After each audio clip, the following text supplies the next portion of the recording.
The air above Earth had calmed, but the planet still thrummed with energy, faint but persistent. The Zealer fleet hovered quietly, still awed by what they had witnessed. Cities had returned to a peaceful glow, and machines hummed softly in the distance. The trials were over, yet every explorer felt the weight of what had just occurred. Commander Vael stood on the bridge of the Eternal Seeker, staring down at the blue-green planet. "We came seeking knowledge," he said quietly, "but we have found something far greater. Humanity. They have prepared for eternity." Lyran nodded, his eyes still wide with wonder. "It is more than a civilization. It is a testament to intelligence, foresight, and spirit. They expected the universe to forget them, but they made sure it could not." The full awakening back in the Antarctic chamber, the first human, along with hundreds of others, had fully awakened. The hall was alive with movement as the Guardians coordinated effortlessly. They were no longer asleep, no longer passive. They were a living network. Every action they took was synchronized, every gesture precise. One of the humans raised a hand and a holographic map appeared above the chamber. It showed the entire planet, connected by glowing lines that pulsed with energy. Cities, mountains, oceans, even forests were linked in a complex web. Every location had a purpose. Every structure was part of a grand design. The explorers watched in silence, their minds struggling to comprehend what they were seeing. The humans were not just guardians, they were architects, engineers, and storytellers, shaping the world even from within their slumber. This is beyond anything we imagined," whispered one scientist. The first human spoke, their voice calm but commanding. "This is our legacy. A civilization may vanish from the surface, but its spirit endures when it leaves knowledge, guardians, and design for the future." The message to the stars, the humans activated communication systems that spanned the planet. Energy lines reached into orbit, connecting with the Zealor fleet. The voice of the first human spoke directly into every ship, echoing in every mind. "We have waited," the human said, "for those who would arrive after our departure. We have waited for curiosity, courage, and respect. You have passed the first trial. Now you may witness what humanity truly was, and is." The fleet shivered as holographic images appeared above their ships, projected by the humans' advanced systems. They saw Earth as it had been centuries ago, teeming with life and innovation. Cities stretched high into the sky, machines moved with purpose, and humans explored oceans, deserts, and stars alike. The history of Earth unfolded before them. Wars and peace, failure and triumph, creativity and resilience. It was a story not of destruction, but of endurance. Humanity had learned to survive not only against nature but against time itself. Awe. Across the fleet, every Zealor explorer felt awe. The images showed not just what humans had built but what they had become. Humans had left the surface of their planet, sending fleets to the stars. Some had transformed themselves, merging with machines to live beyond biological limits. Others had created guardians to maintain Earth in their absence, ensuring their knowledge would never vanish. Bahil's mind raced. "They have prepared for us," he murmured. "They knew we might arrive. They knew we would need to prove ourselves." Indeed, the trials in Antarctica and the monolith's tests across continents had been designed not to destroy, but to measure, to teach, and to judge. Humanity had left a challenge for those who might come after, to see if they were worthy of learning from the past. Lyran added softly, "They do not need us, yet they allow us to witness their history. That is wisdom." The final test, the humans gathered in a vast hall, their numbers increasing as more pods opened across the planet. The first human raised a hand, and a beam of energy enveloped the explorers. Instantly, the aliens' minds were flooded with visions of human potential, ideas, inventions, music, art, and exploration. They felt the drive, the curiosity, and the courage that had defined humanity. "You have passed the trial of intent," the human said. "You have proven curiosity, respect, and humility. But now you must understand our ultimate lesson. A civilization's power is not in its weapons or numbers, but in its spirit." The explorers understood. Humanity had endured in absence, but not through violence. They had endured through intelligence, creativity, and the will to leave a lasting mark on the universe. The HFY moment. The first human spoke again, voice filled with quiet pride. "Other species may measure power in fleets and armies. We measure power in thought and foresight, in the courage to create and endure. This is the legacy of humanity. Even if we are absent from the stars, our influence remains. The Zealer explorers felt the weight of those words. They realized that humans, though gone from the galaxy's surface, were still extraordinary. They were a species that thought beyond themselves, beyond time, and beyond immediate survival. Their achievements were eternal. Bael turned to the council, voice low but steady. We have witnessed something few civilizations ever see. Humanity is more than alive. They are eternal in purpose, in design, in spirit, and we are honored to be allowed to witness it. The council nodded in agreement, understanding that their perspective of the galaxy had changed forever. The gift of knowledge. The humans did not stop with trials or visions. They shared knowledge carefully, not all at once, but in ways the Zealor could understand. Ancient designs for machines, energy systems, and technology were revealed, showing how humans had solved problems that even the Zalorians had never imagined. Leorin studied the data in wonder.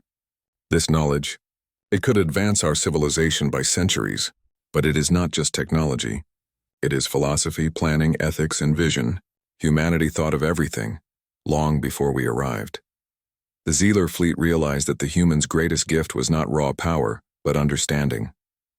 They had built systems to teach, to measure, and to inspire. Every detail was intentional, a message to the galaxy. Respect life, respect knowledge, and strive to endure with wisdom. Farewell and promise. After days of interaction, the first human spoke once more. We have shared what you are ready to see. Our guardians will continue to watch as they always have, ensuring that our legacy remains protected. Your species has proven worthy in intent. Carry our story, our lessons, and our vision to the stars. The explorers bowed in respect, their minds full of awe and gratitude. Fael's voice was steady yet reverent. We promise to honor your legacy, to share your story, and to protect it in our turn. The human inclined its head, glowing faintly, then retreated into the great hall. Around the planet, the pods returned to their passive states. The cities dimmed and the energy flows softened. Earth was alive but at peace once more. The galaxy was old, and it had seen many species rise and fall. To the great empires that ruled among the stars, Earth was just a small blue world spinning quietly at the edge of a spiral arm. Its people, called humans, were not known for power or technology. To the rulers of the stars, humans were like children, loud, curious, but weak. The Zeer Dominion, one of the largest empires, stretched across hundreds of star systems. Their fleets moved like storms and their armies crushed resistance wherever it appeared. When their eyes turned toward Sul, the home of Earth, they did not expect trouble. For the Zeer, this was only another step in their endless expansion. The first Dominion ships arrived without warning. They came in the silence of space, sliding past the orbit of Neptune and then Saturn, their black hulls reflecting no light. Earth's telescope saw strange shadows crossing the stars, and then the signals arrived. The Dominion declared ownership of Sol. They spoke with the confidence of conquerors, explaining that Earth would provide resources, soldiers, and obedience. In return, the Dominion promised protection and guidance. It was no choice at all. To refuse would mean destruction. World leaders gathered, their faces pale with fear. Some argued for resistance, others for peace. In the end, humanity signed the treaties. They thought survival meant obedience. To the common people of Earth, it seemed the age of nations had ended. Now they belonged to an empire of stars. At first, life did not change much. Dominion overseers built outposts on the Moon and Mars. Alien patrol ships hovered above the skies, watching every launch. The markets filled with strange goods, crystals that powered engines, weapons that humans were forbidden to touch. The aliens carried themselves like masters, tall and scaled, their golden eyes full of pride. To the Zeer, humans were only a resource. They saw the laughter of children, the art of painters, the courage of soldiers, and dismissed it all as weakness. They are soft, the alien commanders said. They break easily.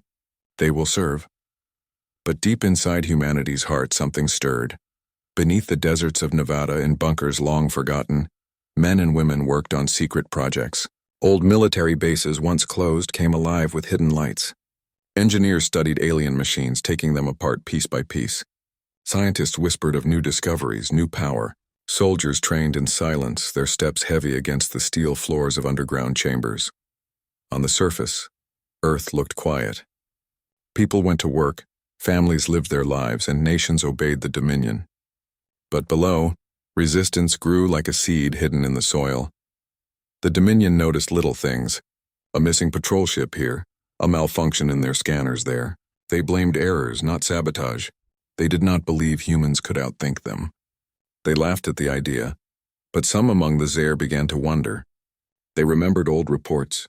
Long ago, when humans first reached space, their ships were clumsy, yet bold. They sent fragile machines to Mars, to Jupiter, even beyond Pluto. Humans dared where others hesitated. They did not wait until they were ready. They leaped into the unknown. That reckless courage had once been admired. Now, it was forgotten. On a quiet night, a group of young soldiers in training gathered around a fire in the ruins of an abandoned base. They spoke softly, sharing stories of Earth's warriors. One told of Spartans who held a pass against thousands. Another spoke of knights who defended castles with nothing but sword and shield. A third remembered the freedom fighters of old wars, men and women who stood against great empires and never surrendered. They were only stories, but in those stories lived something more, an idea. That humans, no matter how weak they looked, never truly accepted chains. In orbit above Earth, Commander Reinar of the Dominion looked down on the blue world with boredom. He believed the humans were no threat. In his report, he wrote, "This world will serve as ordered. They are simple and obedient. No resistance expected." But far below, in a hidden laboratory, a human scientist activated a machine built from stolen parts. The room glowed with a strange blue light. For the first time, alien technology responded to human hands. The scientist smiled. The silent arrival of the Dominion was not truly silent. It was the beginning of something louder, something greater, and deep in their hearts, the people of Earth began to whisper a promise. We will not stay weak forever. The Dominion believed they owned Earth. Their flagships hovered above the skies like silent giants. Their patrols moved across the solar system, and their commanders walked among humans with the pride of conquerors. To the ordinary eye, humanity had surrendered. Governments signed treaties, soldiers lowered their weapons, and factories were ordered to produce supplies for the alien fleet. The Dominion saw obedience everywhere, and they grew careless. But behind closed doors, in basements, in bunkers, and even in the dark alleys of cities, small fires of resistance began to burn. Quiet Resistance, a mechanic in New Delhi, smuggled alien batteries from a Dominion storage yard. He passed them to students who studied their design in secret. In the hills of Peru, farmers carried strange shards of metal found near a crashed drone. They sent the pieces to underground labs where scientists compared the alien alloys to human steel. Even in the heart of Earth's great cities, young men and women began to whisper about freedom. They hacked Dominion signals, studied their codes, and spread the information across hidden networks. Every week, more humans joined the invisible chain of rebellion. The Dominion noticed the missing parts, but they did not care. To them, humans were too clumsy to use such technology. Their pride blinded them. The first spark, the first real act of defiance came not from Earth itself, but from the asteroid belt between Mars and Jupiter. A small group of human miners had been ordered to work in the asteroids, digging for precious ores to feed the Dominion's war machines. The work was dangerous, the pay nothing, and the guards ruthless. But the miners had something the Dominion did not expect: courage. One day, when a Dominion patrol ship approached, the miners sent out false signals, tricking the aliens into thinking their systems had failed. As the patrol ship slowed to investigate, hidden explosives placed in the rocks ignited. The blast tore through the alien vessel, sending fire across the stars. The miners escaped in stolen shuttles, carrying the first true victory for humanity. When news of the event reached Earth, the Dominion dismissed it as an accident. Their ships are old, the commander said. It was only a malfunction. But humans knew the truth. The whispers grew louder. The spark had been lit, learning to fight in hidden camps. Soldiers trained without the knowledge of the Dominion. They studied ancient human battles and compared them to alien strategies. Where the Dominion relied on strength, humans learned to rely on speed. Where the aliens trusted in numbers, humans planned ambushes and traps. One general, an old man with gray hair and sharp eyes, told his recruits, "Remember this. Wars are not always won by the strongest. Sometimes the clever, the fast, and the stubborn win, and humanity is all of those." Engineers learned to turn Dominion scraps into weapons, A broken drone became a guide for building new sensors. Pieces of alien armor were reforged into human-made shields. Every day humanity grew stronger, not because of what the Dominion gave them, but because of how quickly they adapted. The skirmish in the belt weeks later, another encounter in the asteroid belt proved the truth. A Dominion patrol of 3 ships entered the belt, hunting for smugglers. They expected silence. Instead, they found themselves surrounded by a swarm of small human craft. These were not warships, but mining vessels armed with improvised weapons. The aliens laughed at first. Their weapons were powerful, their ships strong, but the humans did not fight in straight lines. They darted between rocks, hiding in shadows and striking from behind. Explosives hidden in the asteroids detonated at the perfect moment. One by one, the Dominion ships fell, not to superior firepower, but to tactics they had never seen. The humans fought like hunters, not prey. Only one alien ship escaped, limping back to report. Its commander trembled as he wrote, "Humans adapt too fast. Their methods are unpredictable. We cannot treat them as simple servants." Whispers of fear across the Dominion fleet, rumors spread. Soldiers spoke of miners who had destroyed ships, of rebels who turned broken machines into weapons, of humans who fought with the fury of 10 warriors. They began to use a new name for humans, the unpredictable ones. But on Earth, the fight was still secret. The governments continued to bow before alien commanders, pretending loyalty. To the galaxy, it looked as if humanity had accepted chains, yet in the shadows, every defeat of the Dominion made the human spirit stronger. Unity in secret. For centuries, humanity had been divided by borders, languages, and nations. Now, under alien rule, those differences began to fade. Scientists from rival countries shared notes on alien energy systems. Soldiers who once wore different uniforms now trained together. A secret council formed, made up of leaders from across Earth. They called themselves the Hidden Flame. Their purpose was simple: to prepare for the day when humanity would rise openly. One young leader spoke with fire in his voice. "They think we are weak because we bend. But bending is not breaking. We bend to survive, and we rise when the time is right." The Dominion's blindness, meanwhile. The Xer Dominion continued to underestimate Earth. They sent reports to their high command declaring humans harmless. Commander Reinar, still in orbit above Earth, scoffed at the rumors of rebellion. "Stories," he said. "Children telling tales in the dark. We are the Dominion. They are farmers, miners, and dreamers.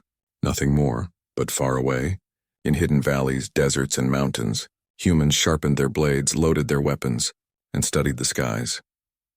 The promise of tomorrow. As night fell over Earth, lights flickered in underground bases. Scientists tested weapons that mixed alien power with human design. Pilots trained in simulators built from stolen Dominion data. Families whispered stories of freedom to their children, teaching them that the human spirit was not broken. The spark of defiance was no longer a whisper. It was a fire, small but growing, and as the stars shone above, unseen eyes watched them. A soldier in the dark raised his hand toward the sky and whispered, "They think we are weak, but soon they will learn. Soon the war gods of our past will awaken." The galaxy had started to whisper about humans. In taverns on distant worlds, traders told stories of miners who destroyed alien patrols, of soldiers who fought with strange courage, and of scientists who turned broken scraps into powerful machines. The Xer Dominion called these rumors false, but in their hearts, some commanders began to feel an unease they could not explain. To the humans, it was more than just rebellion. It was the awakening of something old, something buried deep in their history. Ancient spirits remembered in hidden camps and secret halls. Young soldiers gathered to learn not only new tactics, but also old stories. Their teachers did not speak only of guns and engines. They spoke of warriors from Earth's past. They told of Spartans at Thermopylae who faced an army far greater than themselves. They spoke of samurai who lived with honor and died without fear. They remembered knights who rode into hopeless battles to protect their people, and freedom fighters who resisted empires across history. These stories were not just lessons. They were fuel. In every soldier, in every engineer, in every citizen who longed for freedom, the spirit of Earth's war gods began to stir. One soldier, a young woman named Alira, listened to her commander's words. He pointed to the stars above and said, Those who came before us are not gone. Their spirit is in us. When we fight, we do not fight alone. We carry their strength with us." Alira felt the truth in his voice. She carried a rifle made with parts stolen from a Dominion armory, but in her mind she also carried the blade of a knight, the shield of a Spartan, and the courage of every ancestor who had ever stood against tyranny. A new kind of soldier. The secret human armies grew. Their armor was simple compared to the Dominion's, but it carried symbols of Earth's past. Some painted red crests on their helmets, others carved old runes into their shields. Engineers built weapons that hummed with both human steel and alien energy. The Dominion soldiers, when they finally faced these humans in battle, were shaken. They saw warriors who charged with a fire they could not understand. Their movements were sharp, their attacks unpredictable, and their voices carried chants of old. It was as if ancient war gods had walked into the future, reborn in human flesh. The first great clash, the moment that proved this awakening, came near Mars. A Dominion fleet of 10 ships patrolled the orbit, guarding their supply lines. They expected silence. Instead, human forces emerged from the shadows of Mars's moons. The fleet was small, barely 4 ships, each one stolen or built in secret, but their captains carried the spirit of warriors who refused to die quietly. The battle began with fire. Human ships darted through the asteroid debris, using it as cover. Dominion cannons lit the void, but their targets were never where they expected. Human pilots turned their ships like blades, cutting through gaps that seemed impossible. On the largest human ship, Captain Darius stood at the command deck. His ancestors had been soldiers in old wars on Earth, and he remembered their stories. He raised his fist and shouted to his crew, "Today we show them who we are. Today we awaken what they fear." The crew roared in answer, their voices shaking the walls of the ship. When the Dominion tried to surround them, humans responded with traps. Explosives hidden in abandoned mining stations detonated, tearing holes in the enemy's formation. When the aliens adapted, humans struck with daring raids, boarding enemy ships with nothing but courage and blades reforged from alien steel. One Dominion commander, watching from his failing flagship, whispered in disbelief, "They fight like demons." No, not demons. They fight like gods. Fear in alien eyes. When the battle ended, 6 Dominion ships burned in silence, their wreckage drifting through space. The humans had lost 1 ship, but their victory echoed across the galaxy. The surviving Dominion fled, carrying with them stories that would spread like wildfire. They described humans who charged into battle singing, who fought with eyes full of fire, who did not retreat even when outnumbered. The word weak was no longer used to describe Earth. Instead, the aliens spoke in hushed tones of war gods. Unity forged in fire on Earth. The news of victory spread in secret. Across every land, people felt the same spark. Farmers, workers, and children whispered that humanity was no longer in chains. They had begun to fight back. In the underground council of the Hidden Flame, leaders stood together, their voices firm. A woman from Africa spoke first. "Now the galaxy knows we are not weak. We are not prey. We are hunters, warriors, and builders. The war gods walk with us." A man from Asia nodded. "They tried to break us with fear, but we carry something stronger than fear. We carry history." And so humanity grew more united than ever before. The Dominion's doubt. In the halls of the Dominion, arguments broke out. Some commanders still laughed at humans, calling them insects, but others were no longer sure. They had seen reports, heard survivors, and felt the sting of defeat. One high-ranking officer said quietly to his peers, "Perhaps we made a mistake. We thought they were simple, but humans are different. They do not fight with only weapons. They fight with spirit, and spirit cannot be measured. But pride is a heavy chain, and the Dominion could not admit weakness. They ordered greater fleets to Earth, determined to crush the humans before their fire spread further. The awakening complete, back on Earth. In training camps hidden in mountains, soldiers marched with voices raised. Their chants echoed through the night. Children painted pictures of warriors with glowing eyes. Elders told stories of the past as if they were alive again. Every human felt it, the awakening. The war gods of Earth were not spirits in the sky. They were the courage in every soldier's heart, the fire in every leader's eyes, the determination in every worker's hands. They had never left. They had only been waiting. And now, as fleets gathered above and armies prepared below, the Dominion would learn the truth. Humans were not weak. They were the children of warriors. They were the heirs of gods, and when they rose together, nothing in the galaxy could stop them. The Dominion thought Earth would bow forever. Their massive fleets patrolled the skies. Alien soldiers marched in cities, and their command towers loomed over the capitals. They were confident, assured that humans were weak, predictable, and controllable. But the humans had changed. What the Dominion had once called obedience was actually patience. Humanity had waited, learned, and grown stronger in silence. And now, the time had come to strike back. A world united in cities across Earth. Underground bunkers buzzed with activity. Engineers built new ships from captured alien technology. Soldiers trained day and night, learning to fight not only with guns but with clever tactics and unorthodox methods. For the first time in centuries, nations acted as one. Rival countries shared plans, weapons, and intelligence. Borders mattered less than survival. In secret, the Hidden Flame Council coordinated movements planning to hit the Dominion where it hurt most. Supply lines, patrols, and command centers. Even ordinary citizens played their part. Farmers sent food to hidden bases. Children helped engineers in small ways. And families whispered encouragement to soldiers leaving for missions. Every corner of the planet was involved. Every hand contributed. Humanity had become a single organism, alive with the spirit of resistance. The first strike. The first strike was subtle, clever, and decisive. A Dominion supply convoy moved from Jupiter toward Mars. To their commanders, it was routine, boring, and safe. But humans had prepared. Hidden ships and drones waited in the shadows of asteroids and moons. When the convoy passed, the humans struck.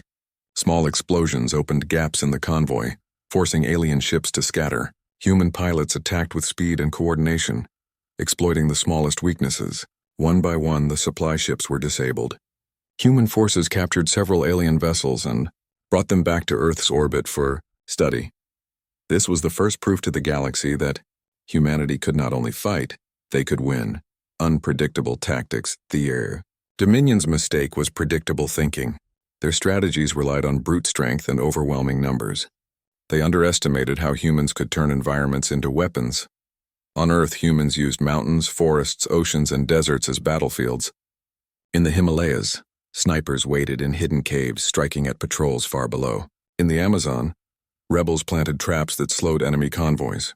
In the oceans, submersible craft attacked alien ships with torpedoes crafted from Earth's own technology. Every action was unpredictable. Every move confused the Dominion, who had never faced an enemy that could think outside their rigid rules. The space battles, but the real turning point came in orbit. The Dominion sent a fleet of 50 ships to crush Earth's hidden bases. They expected to destroy humanity's fledgling space force in one decisive blow. Instead, they were met with coordinated ambushes. Human ships, smaller and faster than the Dominion's, darted between moons and asteroids. They struck in pairs and trios, striking at engines, shields, and weapon systems.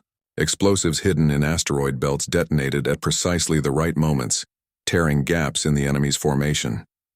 Captain Darius, commanding one of the largest human ships, felt the thrill of battle. His crew moved with precision, obeying orders without hesitation. His voice boomed across the deck. "Remember what we fight for. Remember those who came before us. Today we turn the tide." The humans pressed their advantage. Dominion ships, stunned by the humans' clever attacks, began to retreat. One by one, they fled, leaving their supply lines exposed and their confidence shattered. Earth strikes back on the planet itself. The Dominion was equally unprepared. Humans launched coordinated attacks on orbital command centers, supply depots, and communication hubs. They used stolen Dominion technology, old Earth weapons, and clever traps to cripple the alien forces. In the deserts of North Africa, human soldiers struck supply convoys hidden in dry riverbeds. In Europe, city rebels sabotaged Dominion patrols with small explosive charges. Every act of defiance was small on its own but powerful in combination. Humanity had learned that the smallest spark could ignite a massive fire. The Dominion realized too late that the humans were no longer a simple species to be managed. They were an organized, intelligent, and united force capable of changing the balance of the war. The turning point, the most decisive battle, occurred near Mars. 50 Dominion warships moved to crush the human fleet hiding among the moons. But humans had prepared carefully. They had studied the enemy, learned their patterns, and set traps at every approach. When the Dominion ships entered the ambush, humans struck from every direction. Explosions tore ships apart. Boarding teams captured vessels, and drones disabled critical systems. The Dominion forces were thrown into chaos.